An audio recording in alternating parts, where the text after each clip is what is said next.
Ladies and gentlemen, the show we've all been waiting for, Paranormal Buzz Radio is proud to present REP Paranormal and Friends with your hosts, Kim Purvis and Allison Robinson.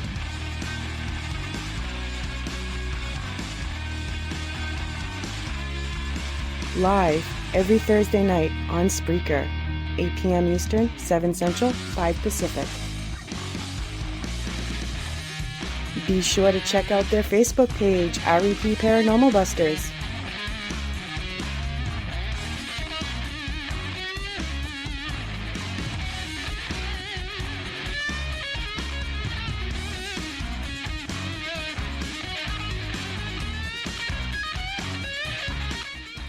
The views and opinions expressed in this podcast by the host or the guest do not necessarily reflect the views of Paranormal Buzz Radio or its sponsors. Use of any material produced by Paranormal Buzz Radio without express written consent is strictly prohibited. For information on everything Paranormal Buzz Radio has to offer, visit our website, paranormalbuzzradio.com. Like us on Facebook, follow us on Twitter and Instagram. Listener discretion is advised.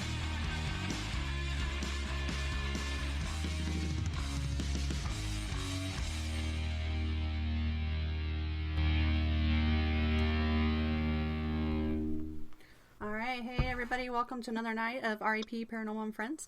We do have a special guest tonight. We have Daryl Marston from Ghost Hunters, so welcome. Hey, how you doing, guys? Pretty good. How about yourself? Good. Just getting through all this this virus thing and quarantine and all that, but spending time with the family, which is a good thing. And hey, and everybody's got a lot to look for. Season 2's coming up here in a couple weeks, and yes. April 8th, so it's going to be something to look forward to definitely for us. So I can't wait. It's April 8th, isn't it? Yeah, April 8th. It's a 2-hour special. It starts at 8, goes to 10 o'clock on A&E. Our time slots are going to be Wednesdays at 9 o'clock, but this is going to be a 2-hour special, so that's pretty big, pretty cool. Can't wait. This new season is a whole nother animal. It's nothing that's been done before.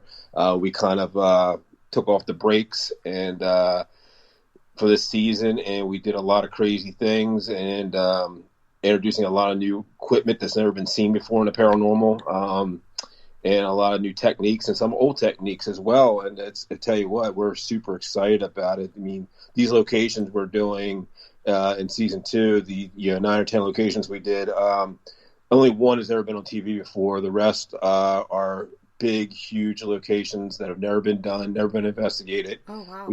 We got the call to come to them, and these places are remote. They're off. I mean, some of these places take literally 10, 12 hours on a plane, and plus several hours either driving or going by boat just to get to them. Oh my gosh! Yeah, I did see some pictures. It looked like there was an area with a lot of snow too. So. Oh, that was pretty much. That's pretty much 3/4 of season 2. It was snow from. I mean, everywhere we went. I mean, we were either 10 below, or we were 8,000 or 9,000 feet above sea level, and it was snowing, and it was miserable, but it was so worth it at the end.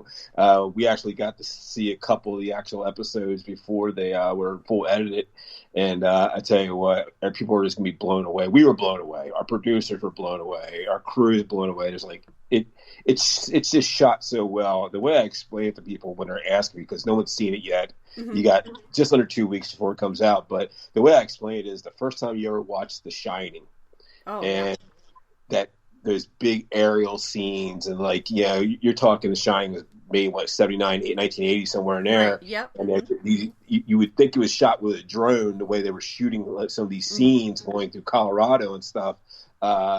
That's how it's shot. I mean, it's just epic, just ginormous scenes, and these locations are immense. The one location we did, which is in New Mexico, was actually at one point 1 million acres. It was immense. Yes, big, huge place we did, and it was amazing. There's not one. I mean, there's certain episodes that stand out more to me because I was there. But I can tell you right now, with seeing them and knowing the evidence we capture and the equipment we're using, I can say this: there's not one episode that I can say is better than another. They're all freaking amazing, and it's the most on everybody on our team, even crew. It's a lot of our crew is from the old show. It's the proudest season for me. It's the proudest thing I've ever done in the paranormal. I've been doing it for 15, 16 years now, and I can say the same thing for Brandon and a couple other people on the team who've been doing it for a long time. It's the proudest we've ever been of anything we've ever done in the paranormal. Oh wow, it's gonna be awesome! I can't wait. Yeah, I can't either. Yeah, it's amazing. Yeah, I look forward to it because, watching you guys compared to some of the others, you don't use all the extreme bells and whistles, and you don't have all the, suspense music and things like that. Right. Like, Yeah. I feel like I'm actually investigating. Yeah, that's the great thing. You're going to see something in season 2. Uh-huh. It's shot completely different than even with season 1. Season 1 we were kind of going off the old blueprint of the way the old show was done, and I'm like, guys, we're sitting here talking, toward the end of season 1. We're like, guys, it's 2019 at that point. We're like, we need to do something different, Right? And we sat down with the producers. The producers sat down with us. We talked. It went back and forth between us and LA, and we said we want to shoot it this way. And I tell you what, it was a gamble, but it was a big payoff. It's going to be everybody who's seen it, between all of us, the producers in LA and A&E in New York. They're just like spellbound by it. Their mouths, when they first saw some of the first cuts that came out, their mouths hit the floor. They're like, "Oh my God, what in the hell are you guys doing? This is freaking phenomenal." And it's just not just the scenery and the way it's shot. It's the evidence we're capturing. It's the new equipment that's being brought to the table. Things that have been used in other fields for a long time. And now they're being handed to us by engineers and scientists saying, hey, guys, we have some interest in the paranormal. Take this, see what you can capture with it. And that's what we did, and we did. And it's going to blow people's minds. It really is. That's going to be awesome. I can't wait. So everybody mark your calendars for April 8th. Absolutely, guys. April 8th is going to be phenomenal. It's going to be something people have never seen in the paranormal. You're going to see with the episode that you're going to see on April 8th. That was a phenomenal investigation. We actually investigate this place for 2 weeks straight. It was so big. And you're going to see not just the paranormal side of things, you're going to see the human side of it. And when I say human, anybody who's been doing paranormal for a long time and you come across some of these darker cases, there's usually a human element behind it. You're going to see that. You're going to see how dangerous things can get, even for a TV show, shooting in certain places. It's just amazing. I'm surprised we're all still here to talk about some of these things. I really am. I just sit back and I think, and I'll talk to Brandon, Mustafa, Brian, one of those guys, Rochelle, and I'm like, guys, what the fuck did we do? I was like, I'm like, guys, we're still alive. I don't know how. Oh my gosh! Did you guys? Was it like some jackass moments or what? There's a lot of crazy stuff. I mean, throughout the whole season. I mean, we had some run-ins in season 1 that never made it to the show because it just wasn't the way that it was being shot at the time. Right. But you're going to see this stuff now. You're going to see the real side of it.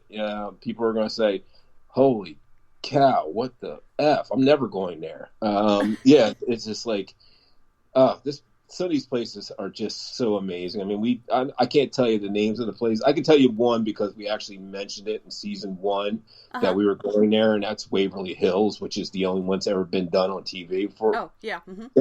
They were asking us, "Yeah, guys, new team, can you come back? Can you investigate again?" And we did. Tina, the owner, is amazing. She invited us back in with open arms. We were there for about a week, and I tell you what. The cool thing about it is, it's been on TV several times, but we found some new stuff. We were able to solve some things, which is really cool. And I just can't wait till people see it. It's so interesting. But yes, these other locations you're going to see, we've never heard of them before. We're like, you're sending us to Alaska. Okay, what is this place? And you're like, holy cow. Okay, and you get there and you just, oh my gosh, it just doesn't hit you, because when we go to Alaska, we wrapped in Alaska. That was our last investigation for season 2, and we were there, and literally, I mean, I live on the East Coast, and it took me and Mustafa, he lives out here too. It took us about 10 to 12 hours on a plane. And then we get there, and you're talking another 4 hours on a boat to get to the location. So, I mean, you're talking almost 2 days of traveling just to get there. So I can't. And once you get there, you're like, holy cow. And then the thing is, we get there, and then we get stuck. We can't even get out of the place when we're supposed to, because the weather was so bad. Oh, so it was an insane ride. And I can't wait till people see it and see what we went through and what we captured. And amazing. I can't say one place is more active than the other. They're all just amazing. I can't wait either. It's going to be awesome. It's yeah. going to be freaking awesome. So let's go back a little bit here. So you actually did like a live Facebook where you did like live paranormal investigations, and you would interview people, and that's kind of how you got handpicked for this, right? Yeah, I've been doing investigating since the mid 2000s, but I started a podcast. Truthfully, I started on YouTube around 2015 or 16, the end. Yeah, I think it was the end of 2016. I started on YouTube. I was on there for about a year.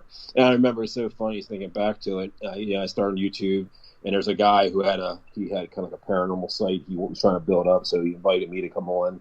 And we had this show. We just came out with this show, we pulled it out of our ass. It was me and another guy, and it was called it's still going to this day, the American Ghost Hunter Show.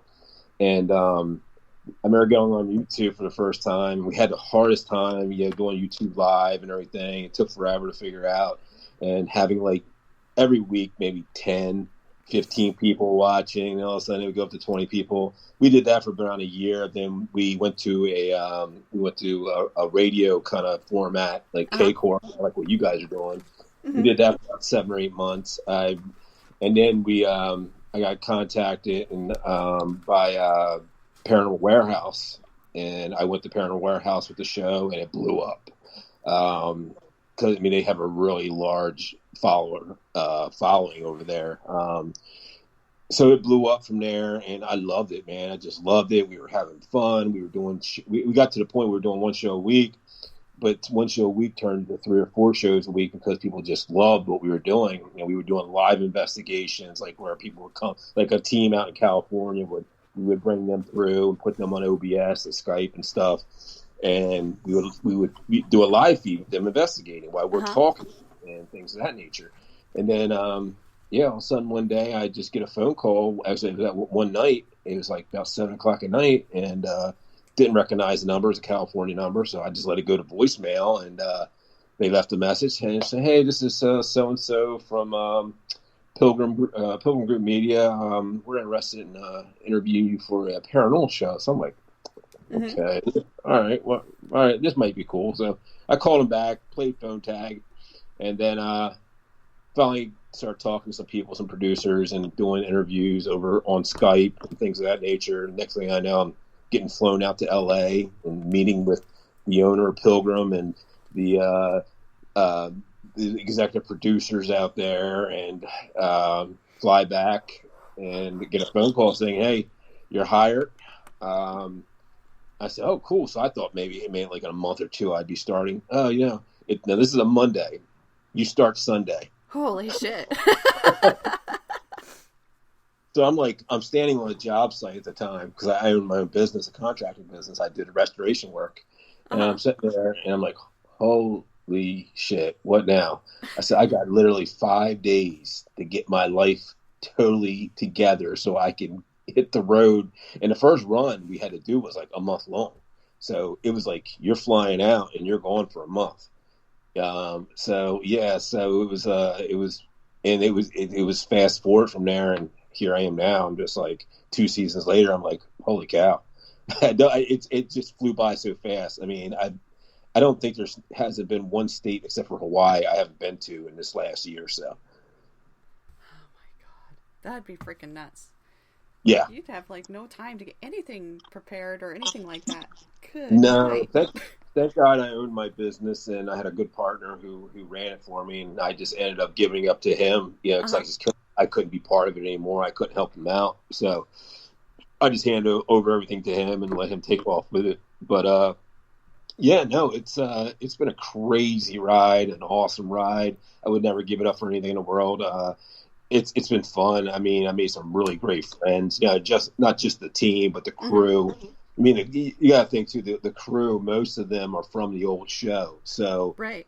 They're veterans. They're investigators, pretty much like us. And here's a crazy part I tell people: the old, the crew that works with us that worked on the old show, like the old show, they were so used to the way it was done and everything. Mm-hmm. And these guys were all skeptics, every single one of them. They're like, oh yeah, nothing ever happened to us. And I said, okay, so we're into season 2, and then there's not one of them on the show anymore that's a skeptic.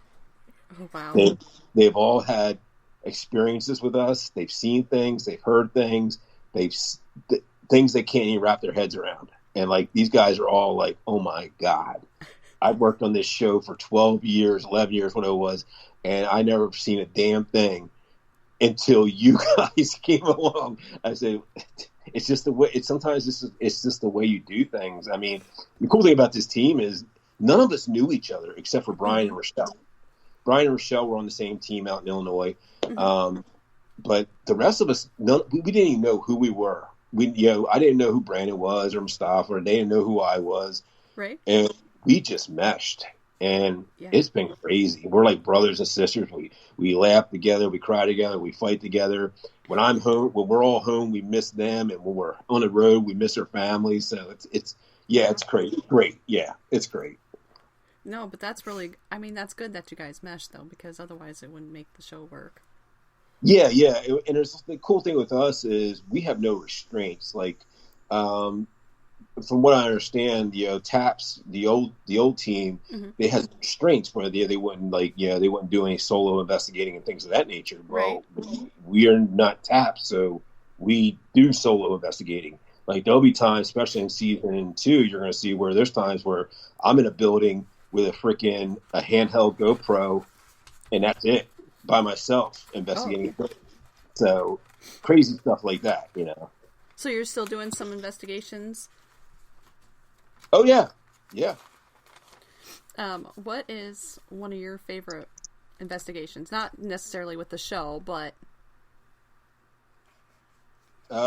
favorite investigation that I've ever done? Yeah. I can tell you the craziest one. Sure. We had two or three really crazy ones on season 2, but the craziest off the show would have been the House of Wills at Cleveland, Ohio. Uh-huh. That place that's the place anybody's ever been there, they could tell you. And it's funny, I've matched my stories up with so many people who've been there. They've all had the same experiences.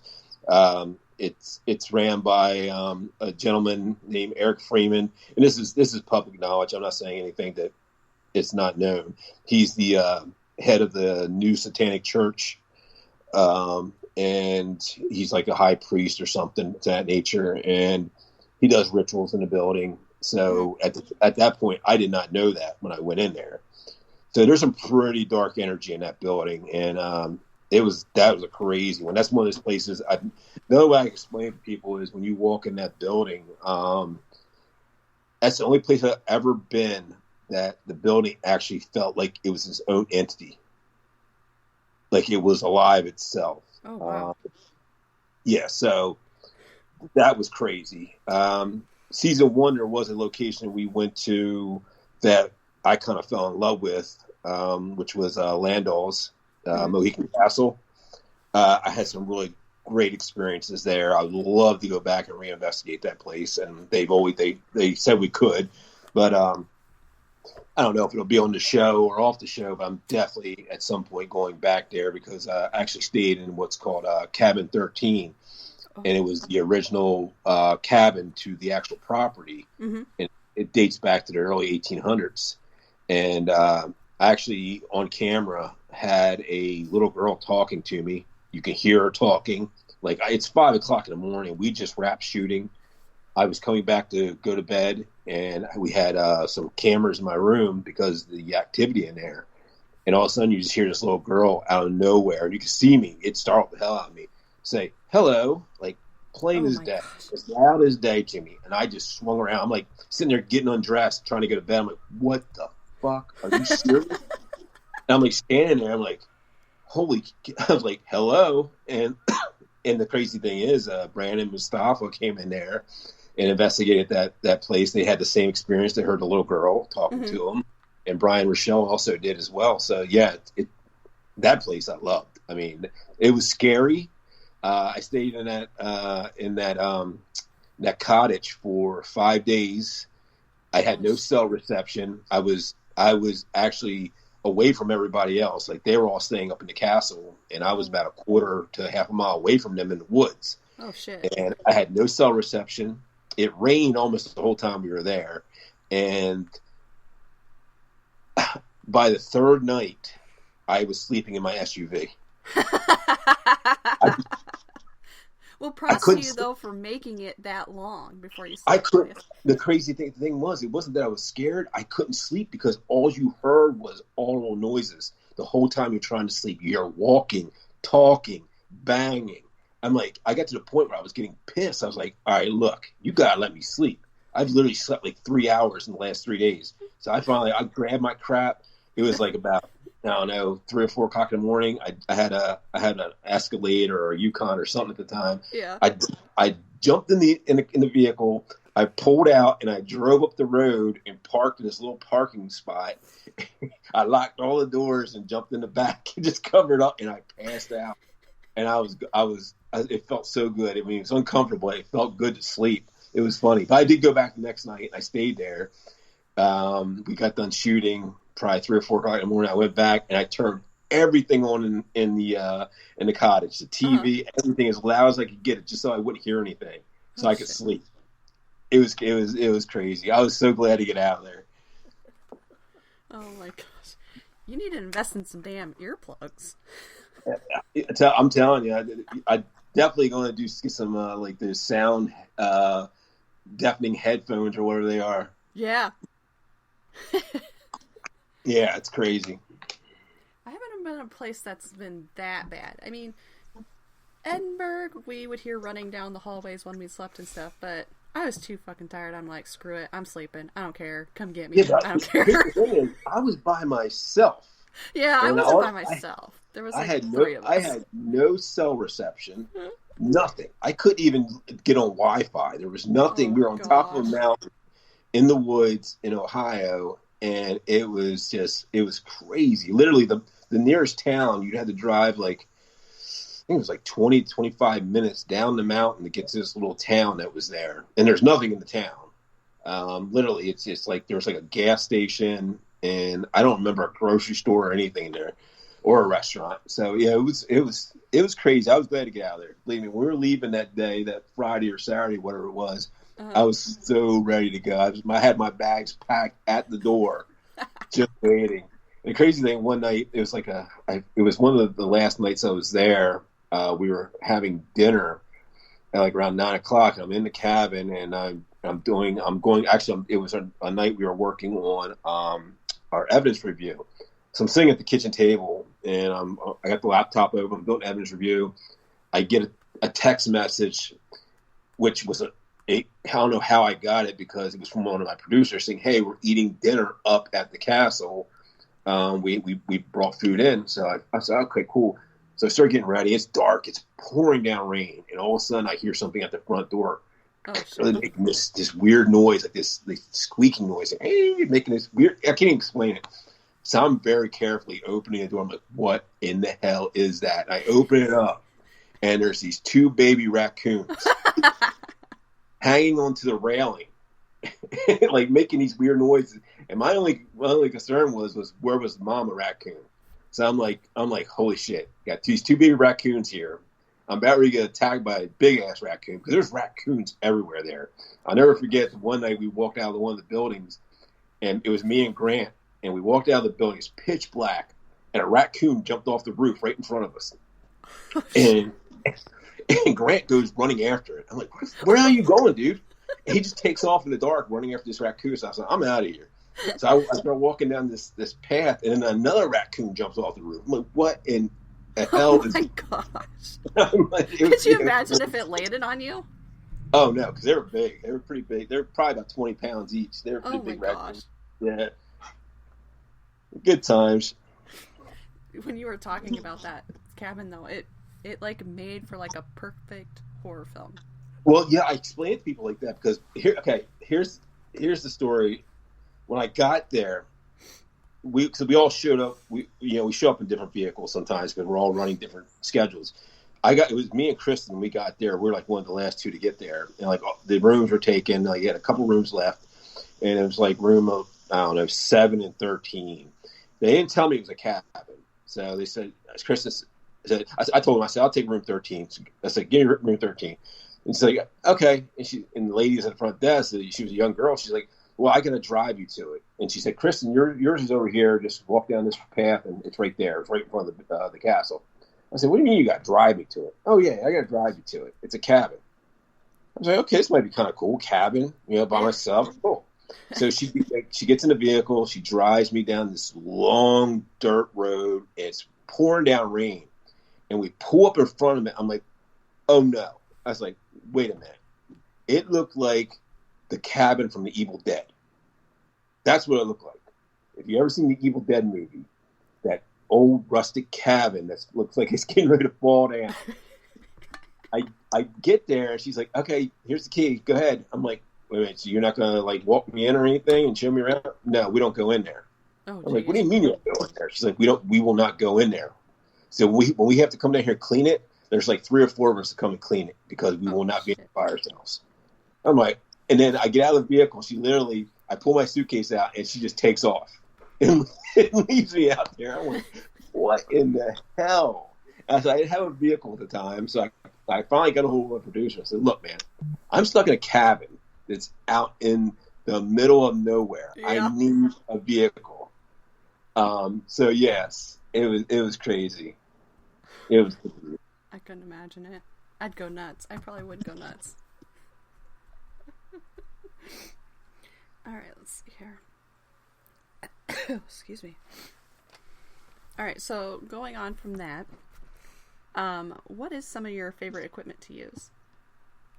Well, I tell you, some of the new equipment we're using on season 2 is amazing. I can't really talk about that yet, but we love the data recorders, the EDIs.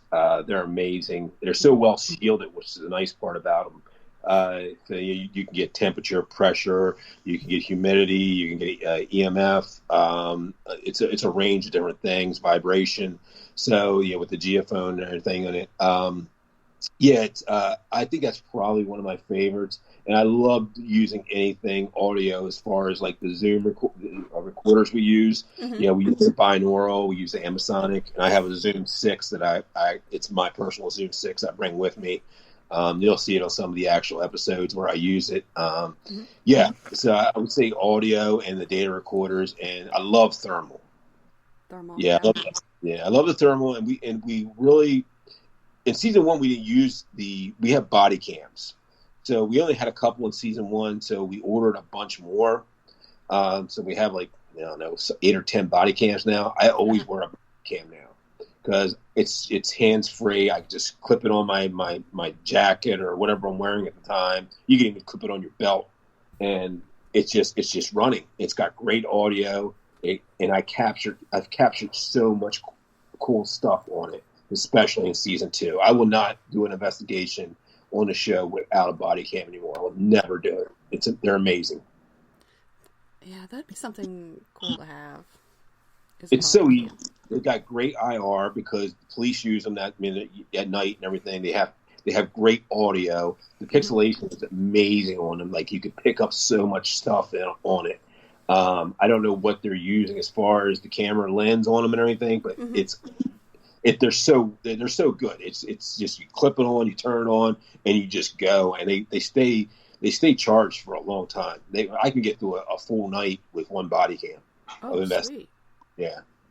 You get about 6 to 8 hours out of it. That'd be nice, instead of having to use handhelds all the time. And we gave up on setting up our DVR system because that is just way too much fucking work. Oh, yeah. DVR, I mean, it was nice for 2005 and everything, but now it's everything. Everything's in everything you need, you can use in the palm of your hand, literally, and you get the same stuff. Right. I mean, yep, absolutely. We still use static cams. I've been looking through chat here, and Kim's been writing down all the questions. We have quite a few questions, so I'm going to try to hammer some of them out here quick before we get too far behind. All right, so let's see here. The first question they had for you in chat was, what is your favorite urban legend? I would probably say the Crybaby Bridge stuff. There's a Crybaby Bridge in every freaking state. Pretty much.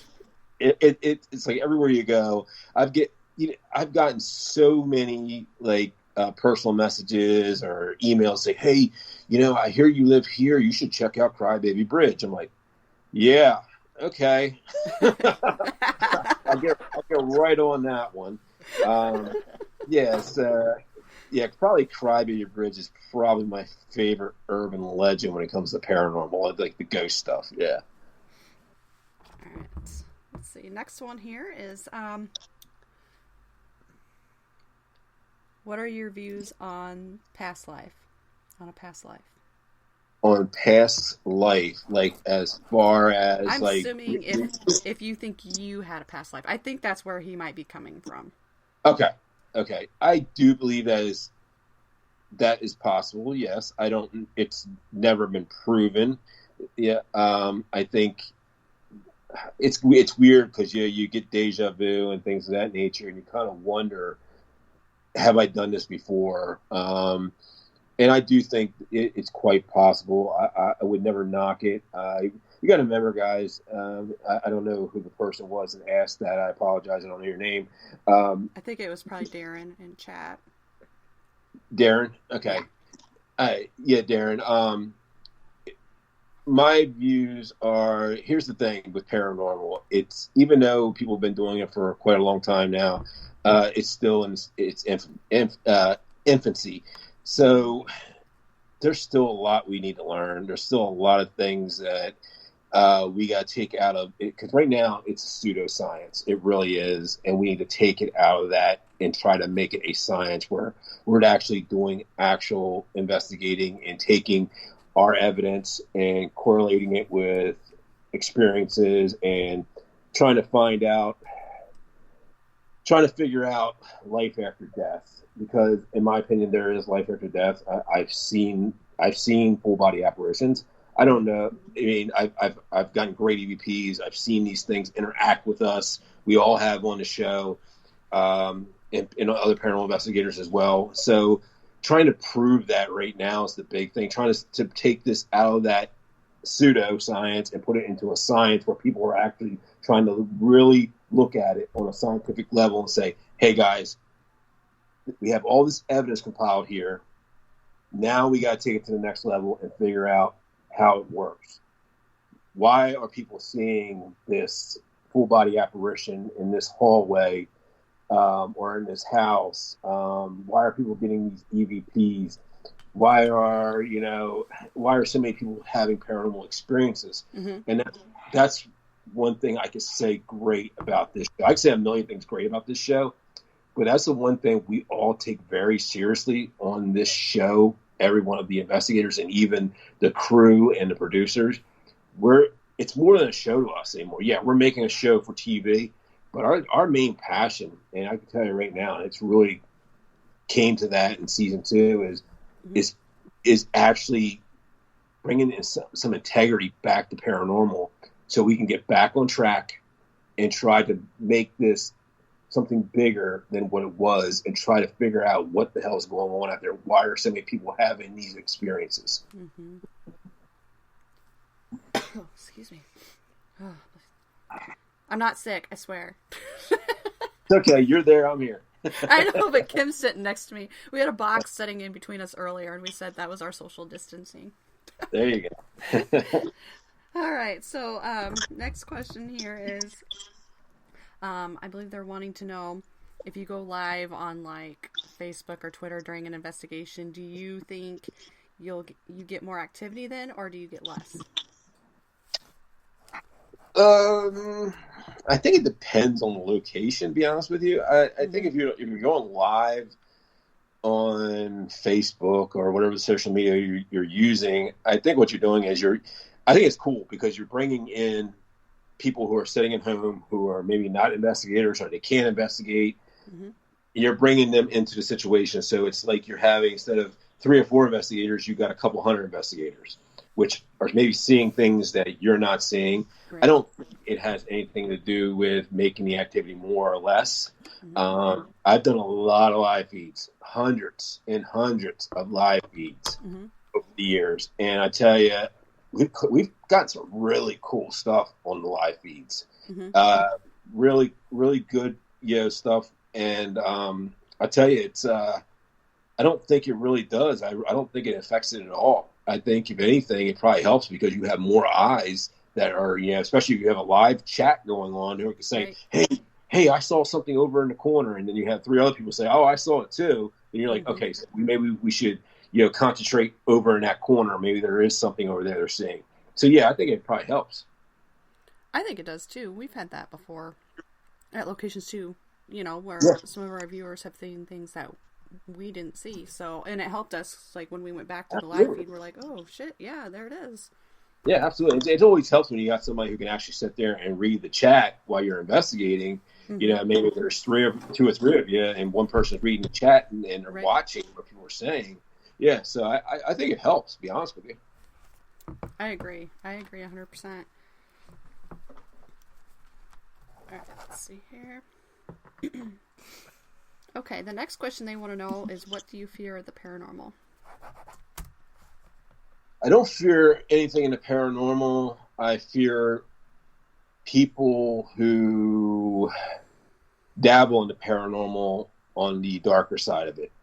And what I mean by that is people who do some of this, do some of the black magic and things of that nature, and maybe don't know exactly what they're doing. Because there are people out there who can do this stuff when it comes to that, and they know how to control it.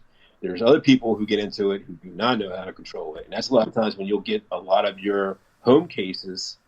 Not all of them, but a few of them, where people who maybe were messing with something they shouldn't have been, or inviting something in they shouldn't have been inviting, and they don't know how to close it off. Right. I don't think anybody can do that personally, but they do it. That's the part of the paranormal I like. That's one of the things I'm drawn to in the paranormal, is the occult side of it. I think it's so interesting, the human side of it, and some reason for me that's very intriguing, and it draws me in. Like when we do some of these cases, especially you'll see on season 2, they're the ones really drawn to, and I'm like, okay, this is crazy, because you got these people doing this, and this is happening, so it's when you take that human side of it and the paranormal side of it, and you put that together, man, that is just so freaking amazing and interesting to me. And I love that part of it, to be honest with you. There's really nothing that scares me about it. It's just, I don't want to bring anything home. Yeah. I've done that before, and I learned my lesson. That was before the show. That was 5-6 years ago, maybe longer now. But, it's just, it's something you don't want. And I think what helps me, especially with the show, and when I do these events where I go and investigate with people, I I'm very open-minded, and I know how to control the situation where nothing's going to come home with me or attach itself to me. Mm-hmm. Yeah, it's more like a wherewithal. You do it long enough, you know how to control it. You know where you are in the dark. You know, you can stay in a dark room with your eyes closed, and you know where you are. It's that kind of feeling. Mm-hmm. And it only comes with time, to be honest with you. So if you do this for 10, 15, 20 years, however long you do it, right, you're gonna get that sixth sense almost, and know how to control the situations. And I don't worry about it anymore, to be honest with you. That's good. That's awesome. Kind of tying into a little bit of what you were talking about, but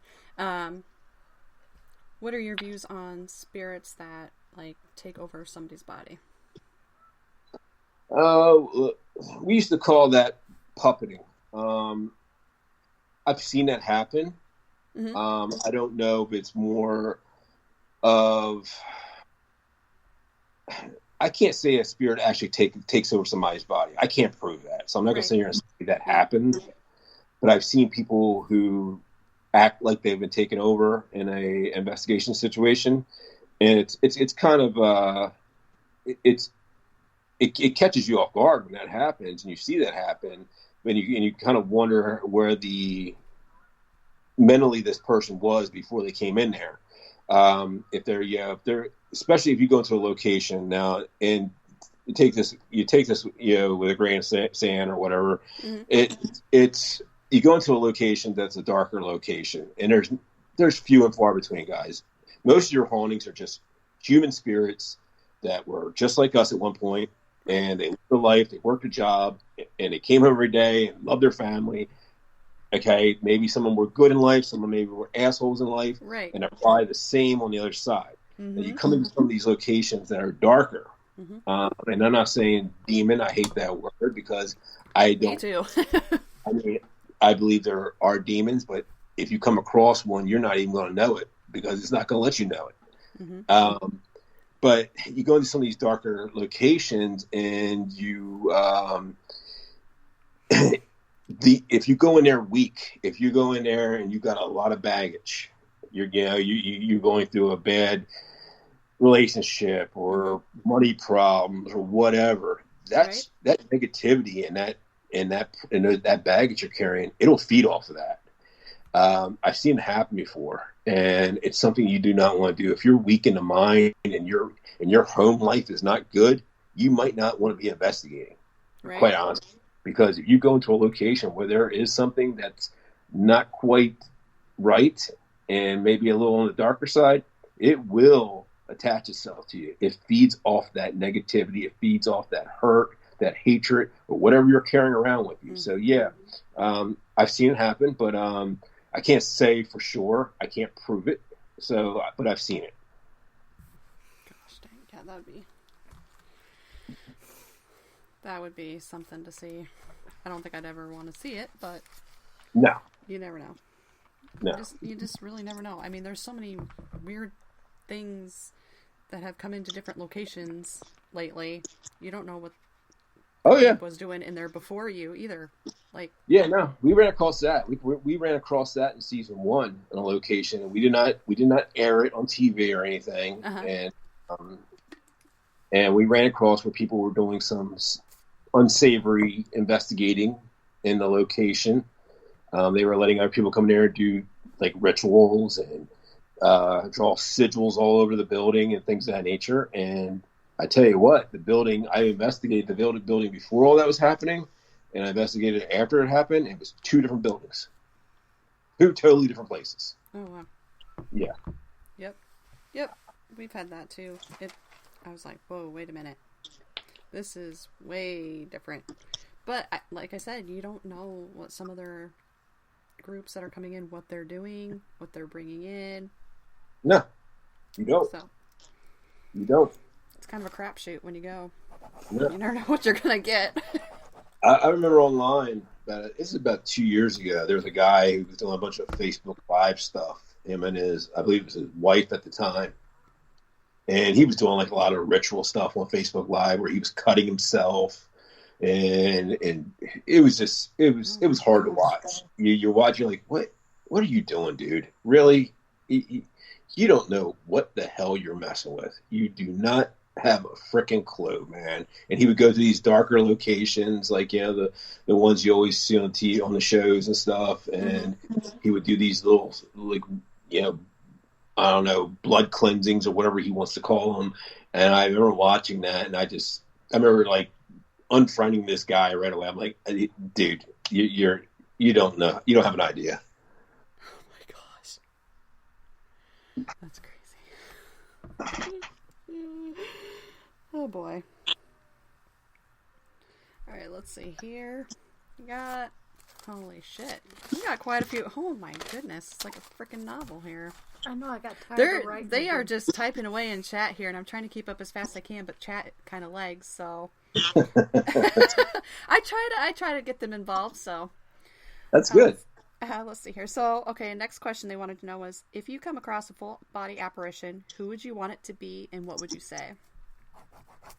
Oh man, I've come across full body apparitions. I don't know who they were.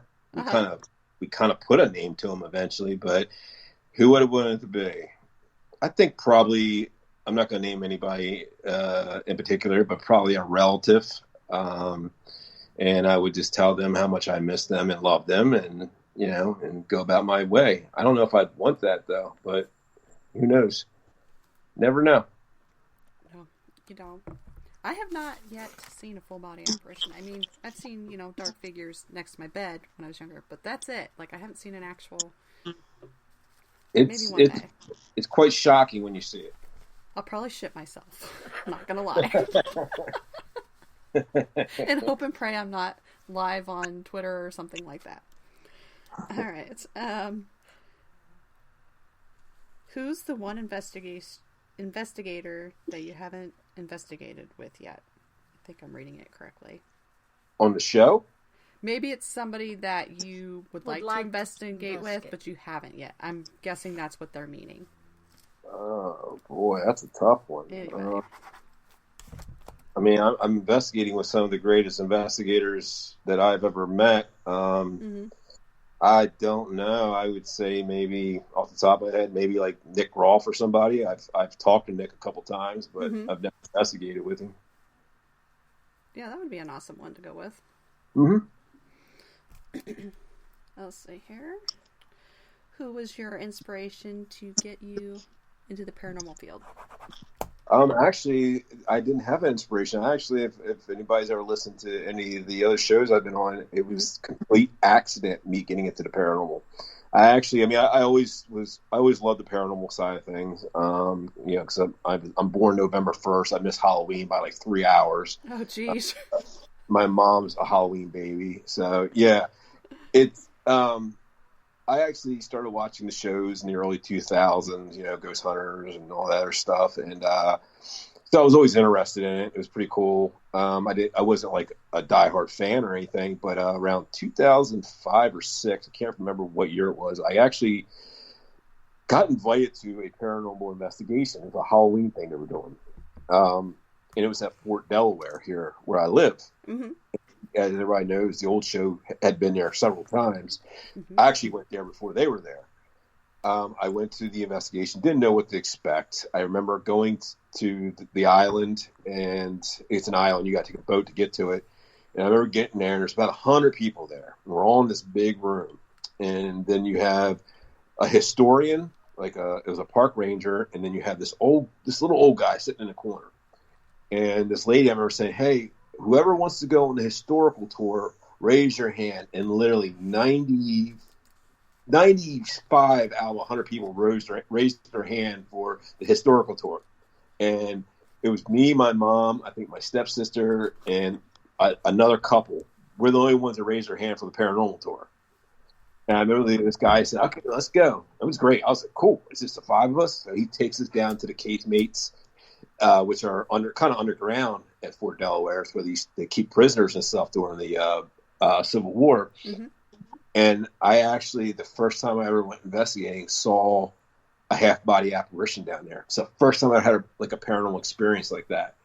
I saw it. It was standing there. I'll never forget it. It was like a head and shoulders of a man, He's standing there in the corner just watching us, and he had long, scraggly hair about shoulder length and a really dirty beard. Like, I mean, like there's like leaves and stuff in his beard. It was like, look, he probably had lice. He looked that dirty.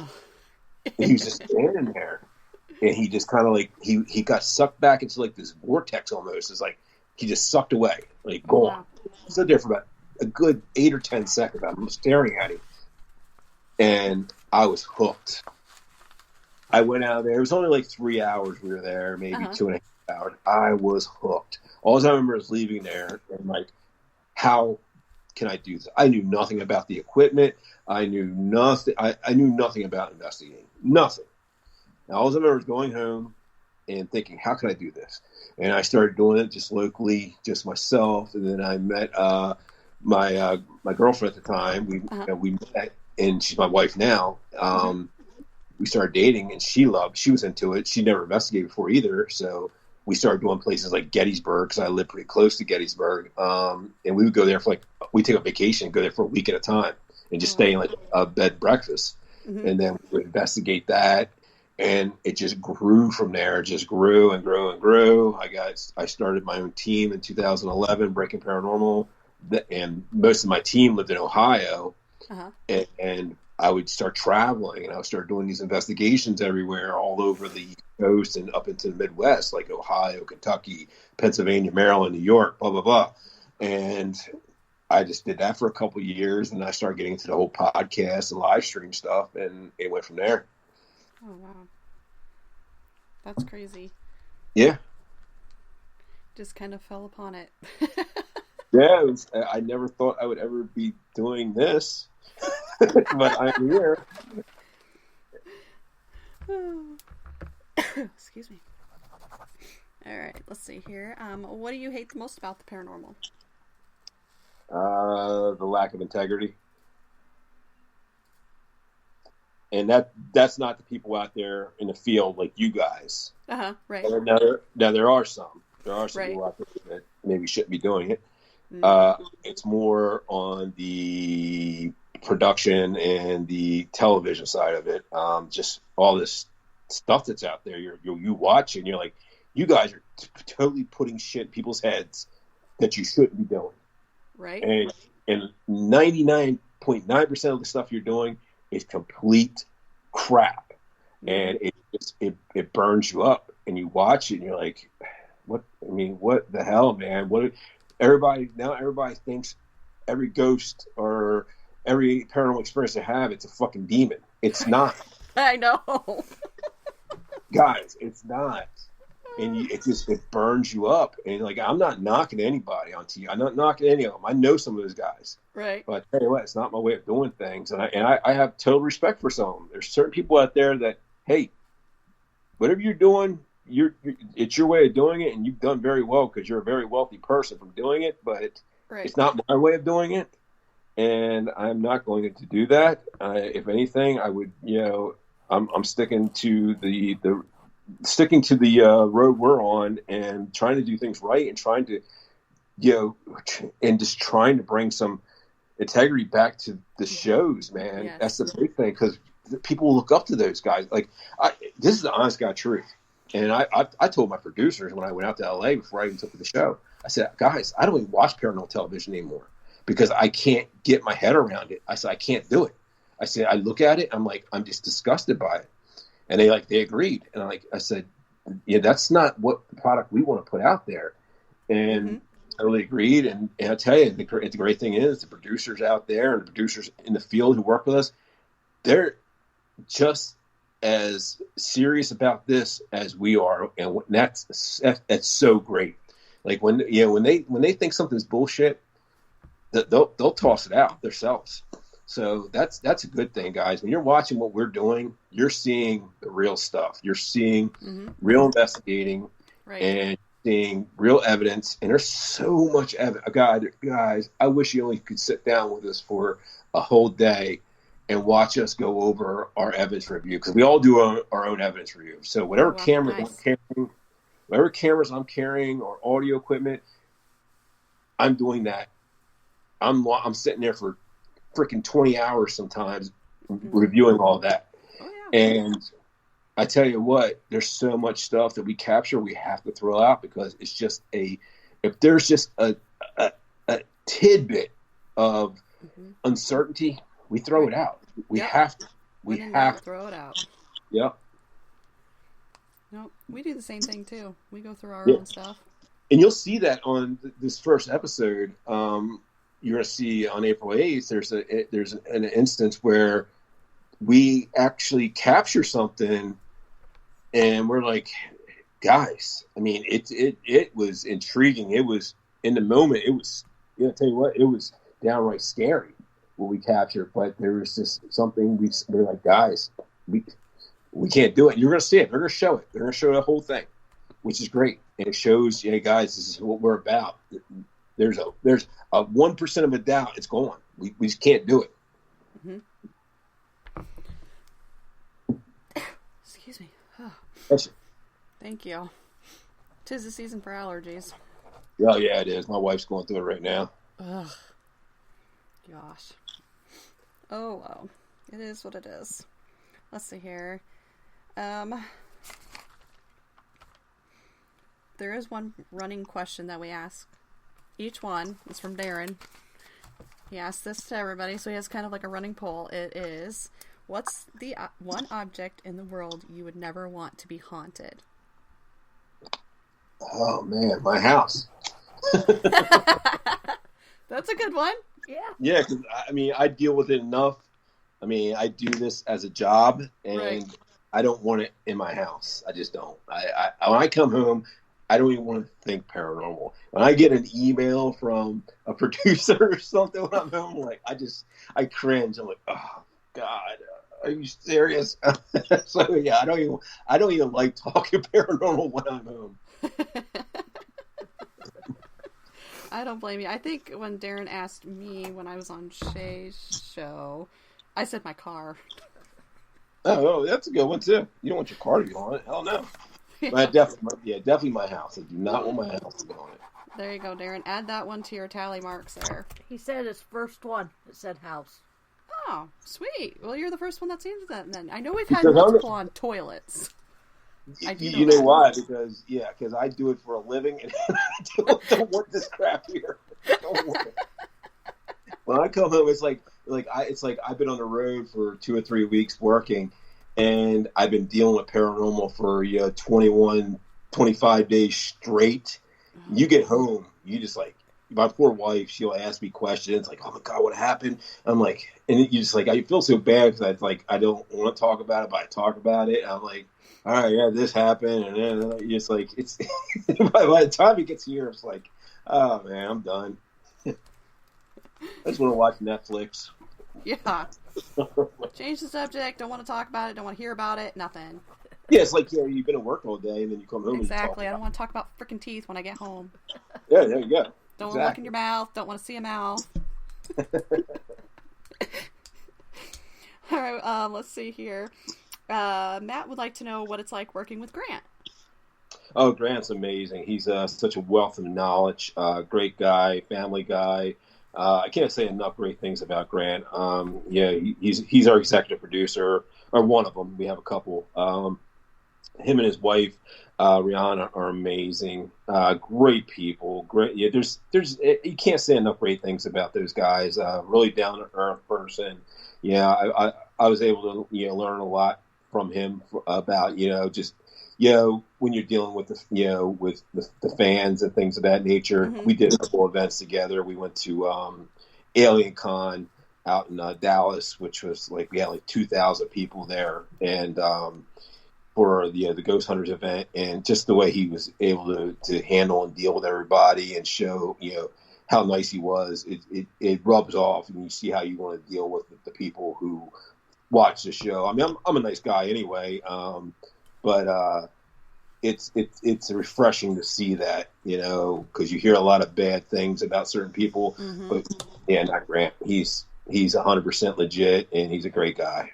We met him at Minnesota Paracon a few years back, and he was amazing.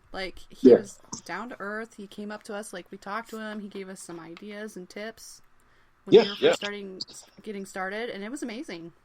It's funny because I get that a lot. People at like, I'll leave an event. I'll do an event, say like in Virginia or wherever the hell I'm at, California, and I'll get home and I'll get a text message or something from whoever the event person was who held it, and like, man, dude, people love you. So yeah, you actually, like, when the event's over, you stick around for hours just talking to people. Mm-hmm. Anybody else they have come out, as soon as the event's over, they leave. Yep.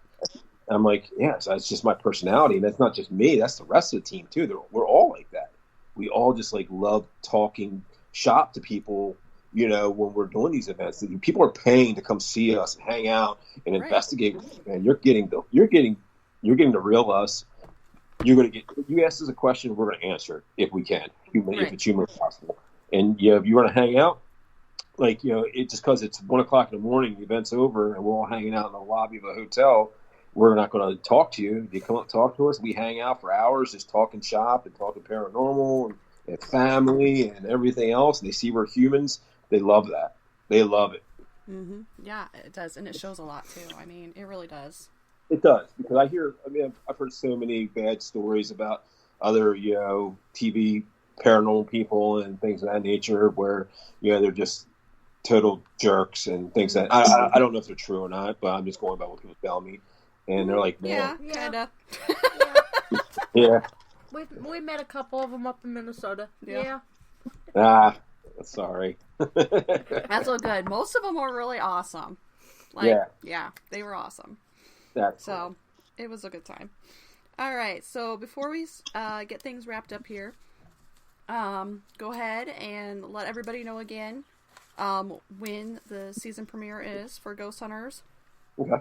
Yeah, so guys, April 8th, A&E. We start at 8 p.m. Eastern Standard Time. It's a 2-hour event. It's the same location. We were there for 2 weeks shooting and investigating. And guys, this new season, it's a whole nother animal.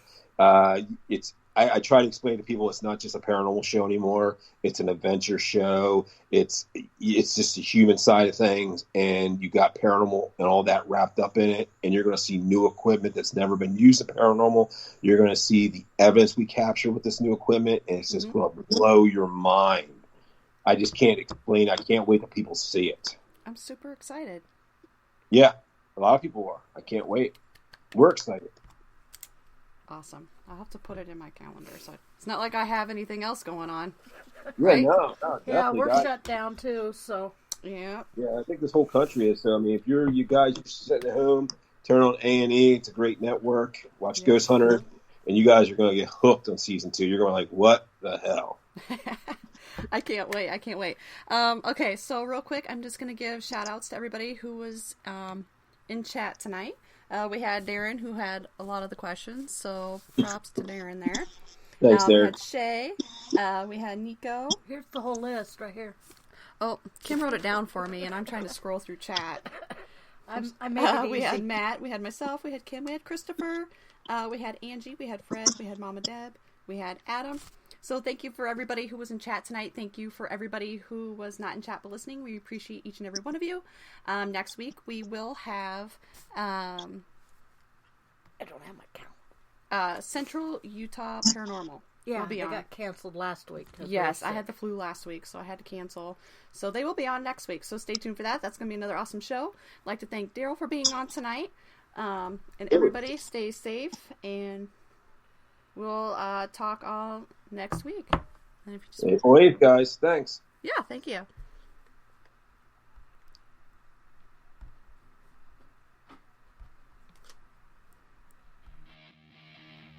Thank you for listening to REP Paranormal and Friends. Be sure to check out Kim and Allison on Facebook at REP Paranormal Busters.